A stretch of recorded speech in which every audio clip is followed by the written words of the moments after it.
Ciao, sono Ellis e oggi parliamo di film giapponesi. Oggi parliamo di un film giapponese uscito a marzo 2023 in Giappone. Io ho visto il trailer con i sottotitoli in inglese, penso verso la fine di maggio, e da lì ho iniziato a salivare come il cane di Pablo in attesa del cibo. Ho iniziato a cercarlo e sono riuscita a recuperarlo pochi giorni fa. Il titolo di questo film è As Long as We Both Shall Live, finché entrambi avremo vita, ed è tratto da un anime giapponese che si intitola My Happy Marriage, il mio matrimonio felice, che tra l'altro ha visto la conclusione della prima stagione verso la fine di settembre ed è appena stato confermato ufficialmente per la seconda stagione. L'anime dovrebbe o essere già andato in onda o andare in onda prossimamente su Netflix.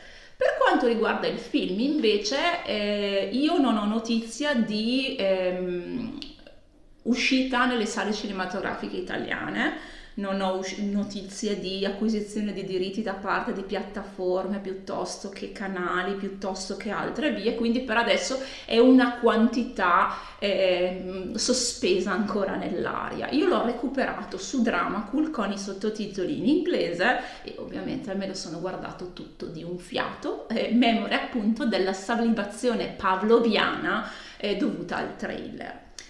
Allora, la storia.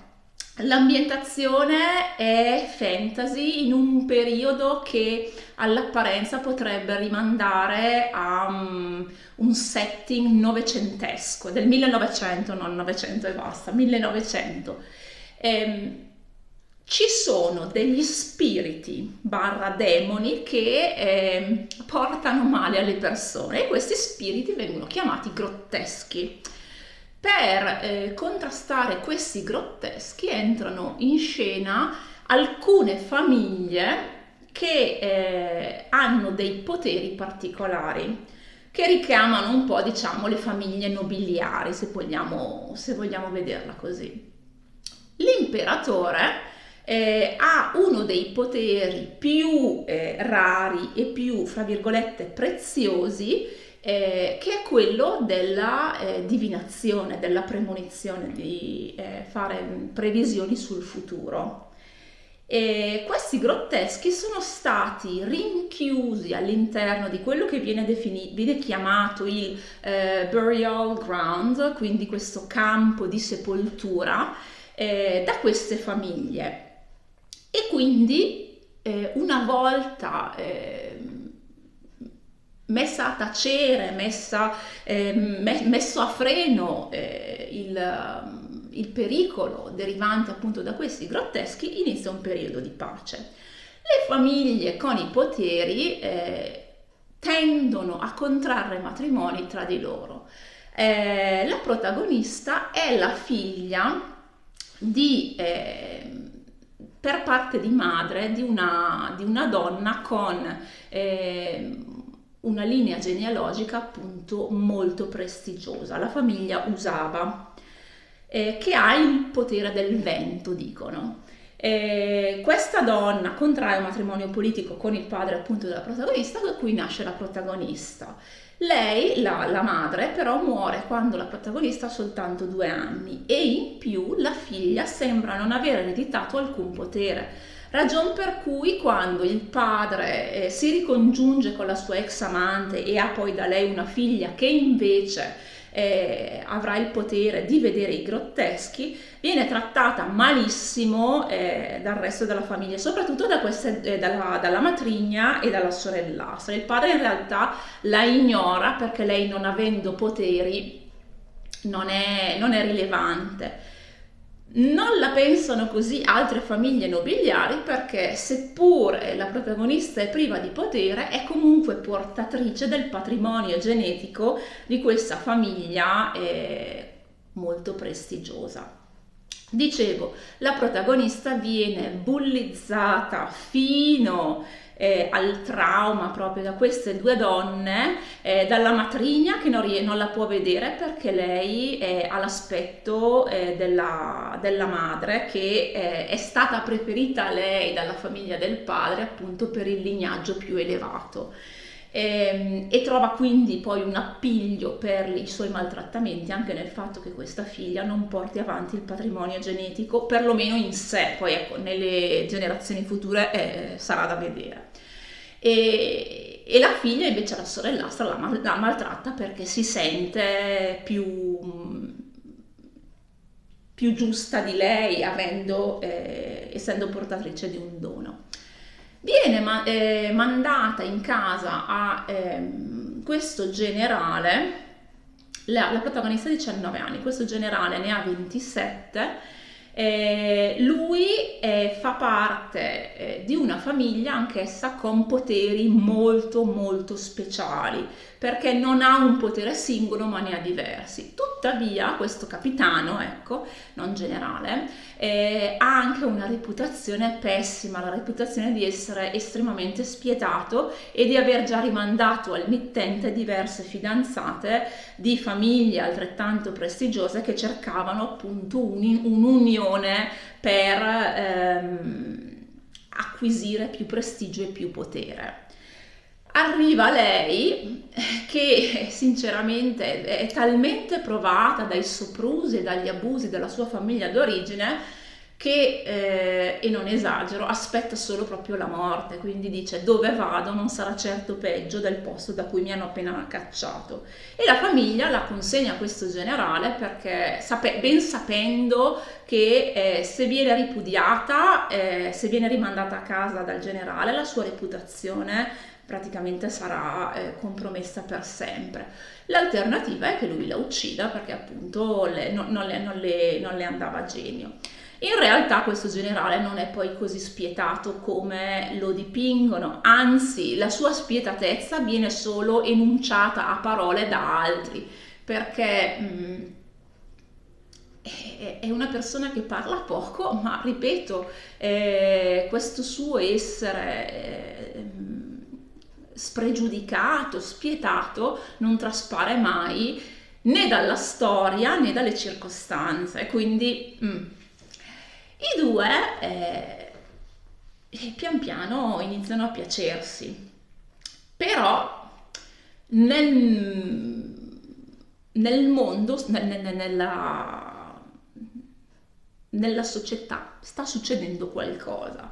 Stanno cominciando a comparire di nuovo degli insetti che sono una specie di evoluzione dei grotteschi, una specie di residuo di questi spiriti e demoni che erano stati soggiogati e rinchiusi nel burial ground, nei campi di sepoltura. In qualche modo hanno ritrovato la strada per ritornare nel mondo e stanno iniziando a infettare le persone. In più c'è un altro problema: l'imperatore, che è quello che appartiene alla famiglia con il dono della profezia, sta per morire. Il figlio c'è, è pronto, il Crown Prince c'è, è pronto, è il migliore amico del generale perché sono amici di infanzia, e una delle profezie, ecco, che l'imperatore dà sul letto di morte è che ci si sta avvicinando ad un periodo di grandi scombussolamenti, un periodo di guerra, un periodo di instabilità dovuto ai grotteschi, e il capitano, il protagonista maschile che è a capo della divisione antigrotteschi, viene investito appunto dall'imperatore perché con la sua divisione tenga al sicuro il mondo come lo si conosce. Si scopre poi che la protagonista in realtà non è vero che non ha un potere. Ha un potere che è quello di entrare nel mondo dei sogni e di manipolare la percezione della realtà, non tanto delle persone senza poteri, ma delle persone con i poteri, e di fare da tramite anche da questo, tra il mondo degli spiriti e il mondo reale. E ripeto, la linea genealogica della madre di lei era già molto prestigiosa. Il dono della protagonista è ancora più particolare e più unico. Ed è stata la madre stessa, prima di morire, a sigillare questo dono perché non venisse alla luce. Perché si scoprirà poi che il ritorno nel mondo dei grotteschi è stato facilitato dallo stesso imperatore che temeva l'unione fra il generale e la protagonista, Miko si chiama, Miko Usava, perché entrambi provengono da due famiglie molto potenti c'è la diatriba se il potere della famiglia imperiale, che è quello della divinazione, o quello della famiglia Usaba, nella fattispecie quello della protagonista, appunto di fare da tramite tra il mondo degli spiriti e il mondo reale e del poter controllare le persone con i poteri, sia in realtà superiore. E nel momento in cui lei si allea, nel momento in cui lei si alleasse con il generale, che ripeto a sua volta anche, porta anche lui come patrimonio genetico un corredo di poteri già molto molto elevato, nel momento in cui queste due famiglie si alleano potrebbero costituire un grande problema e una grande minaccia per la famiglia imperiale. Così non è perché, ripeto, il generale vuole fare il suo lavoro, lei non vuole rompere le scatole a nessuno, ma come al solito chi ha il potere ha sempre paura che gli venga sfilato dalle mani da un giorno con l'altro. Alla fine l'imperatore muore. I due protagonisti, dopo un momento di difficoltà con la famiglia di lei, la famiglia della madre di lei che vorrebbe trattenerla sotto il proprio controllo, anche per insegnarle a gestire questo potere che le causa degli incubi costanti, dicevo, lei si sottrae dal controllo della sua famiglia materna che la vuol tenere lontano da lui, i due si ricongiungono e decidono appunto di sposarsi in quello che sembra essere un lieto fine. In realtà dopo i titoli di coda c'è ancora una scena che apre le porte a un probabile secondo film di cui di nuovo non si hanno notizie, anche perché ripeto questo è uscito a marzo di quest'anno, quindi e la seconda stagione dell'anime comunque non è ancora fuori. Io adesso non so nella prima stagione dell'anime se viene coperto tutto quello che succede nel film o si va oltre. Nel caso ci fosse un'aderenza, perlomeno a grandi linee, tra gli eventi del film e della prima stagione dell'anime, per fare il secondo film devono comunque aspettare la seconda stagione, quindi staremo a vedere. Dicevo, l'imperatore è quello che ha facilitato l'uscita, il ritorno dei grotteschi nel mondo, ma non è quello che ha causato la riapertura dei campi di sepoltura. Ci sono delle persone che stanno lavorando nell'ombra e sembra che queste persone vogliano mirare alla protagonista, Miko, e quindi staremo a vedere. Dicevo, il trailer di questo film quando io l'ho visto mi fece salivare proprio tantissimo. Allora, il protagonista con questo capello biondo lungo sembra proprio un protagonista, e lo so che è un paragone stupido, ma dei cartoni animati, considerando che la storia è tratta da un anime, ok? Però hanno, secondo me, adesso io ripeto, non so l'apparenza del protagonista nella storia originale, ma lui è proprio centrato, ok? Vedendo la storia, allora cinematograficamente, e io vi dico che non sono un'esperta di tecniche cinematografiche, non riuscirei a dare un parere nemmeno vagamente competente, però le riprese, la fotografia, la scenografia è fatta molto molto molto bene. C'è un modo di raccontare la storia attraverso le immagini che cattura proprio emotivamente e arriva alla pancia dello spettatore. Detto questo, la storia in sé è di una semplicità che rasenta quasi il banale. Nonostante la natura degli eventi, la natura dello sviluppo anche degli eventi appunto principali abbia tutte le caratteristiche per essere estremamente accattivante. La storia d'amore, che pure è molto carina, annega un po' nella storia quella degli eventi, della cospirazione del mondo e di tutto quello che sta succedendo appunto con i grotteschi, la famiglia reale e il corpo di guardia e anche la famiglia di lei. Emerge e ripeto, c'è proprio una delicatezza nel loro rapporto che è molto bella da vedere, ma allo stesso tempo è come se l'impatto di questa storia, che come ho detto prima ha tutte le caratteristiche in regola per lasciare il segno, non arriva però, l'impatto non arriva. E quindi mi è piaciuta, sì. Dovesse uscire al cinema domani, scopro delle locandine che mi dicono che esce al cinema, andrei a vederlo anche al cinema il film, però non lo so, è come se mancasse la magia intesa non come elemento nella narrazione, ma come modo in cui vengono raccontati gli eventi. È come se mancasse quasi di mordente questa storia. Voglio sicuramente recuperarmi l'anime e vederlo per fare un confronto, per capire se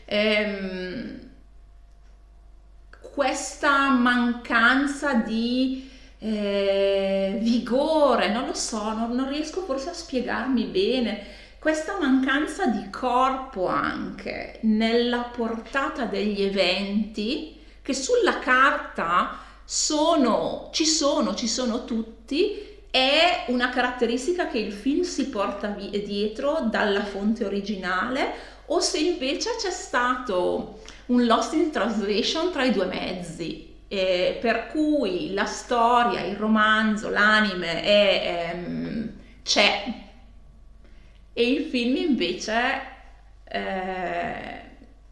risulta mancante. Non lo so.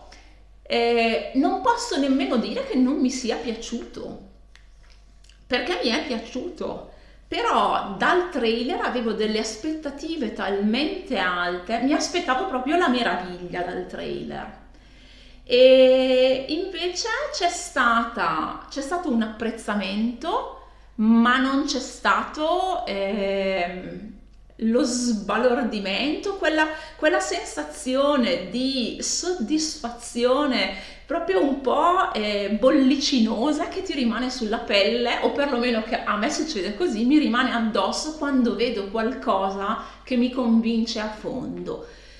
E mi dispiace, perché lo dico per la terza volta, la storia, cioè gli eventi presi nelle singole storyline, i protagonisti, l'opposizione della famiglia, il problema, quello più ampio del contesto, il conflitto che c'è a livello generale nel mondo, ci sono tutti e si intersecano anche bene, però invece di